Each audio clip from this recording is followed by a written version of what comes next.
చీపురుకి వాడేటప్పుడు కొన్ని నియమాలు ఉన్నాయి. చీపురుని ఎలా పడితే అలా పెట్టడము నిషిద్ధము. లక్ష్మీ స్వరూపంగా మనం చీపురుని భావిస్తాం. ప్రతి ఉదయము మన ఇల్లుని శుభ్రంగా ఉంచేది, దుమ్ముని బయటికి తోసి ఇంట్లో పాజిటివ్ ఎనర్జీని ఇచ్చేది కూడా చీపురే కదా.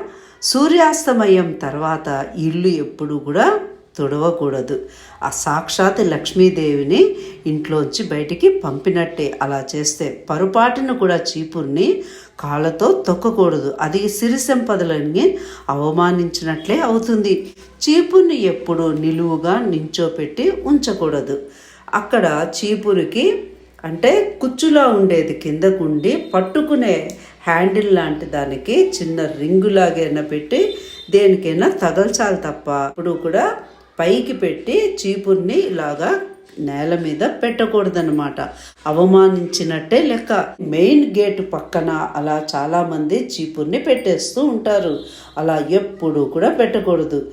ఎవరైనా మన ఇంటి లోపలికి వస్తున్నప్పుడు ముందుగా చీపురు ఎప్పుడు కూడా కనిపించకూడదు. ఆ దేవుడి గదిలో కానీ, ఈశాన్యంలో కానీ, వంట రూములో కానీ చీపుర్ని పెట్టకూడదు.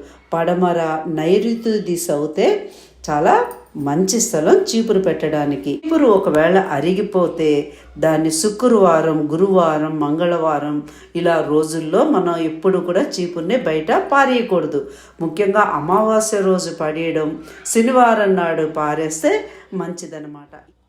పని అయిపోగానే చీపుర్ని ఇలా నేల మీద పడేయడము, చీపురు నుంచి దాటి వెళ్ళడము, కాళ్ళకి తగులుతున్నా కూడా దాన్ని తీయకపోవడము, కాలుతో తన్నడము ఇలాంటివి అస్సలు చేయకూడదు. ఎందుకంటే అది లక్ష్మీదేవిని, సిరి సంపదలని అవమర్యాద చేసినట్టే. ఎప్పుడూ కూడా చీపురు విషయంలో ఇలాంటి నియమాలు తప్పకుండా ప్రతి వాళ్ళు మనం ఆచరించాలి. అప్పుడే మన ఇల్లు సుఖ సంతోషాలతో, సిరి సంపదలతో చక్కగా ఆనందంగా ఉంటుంది.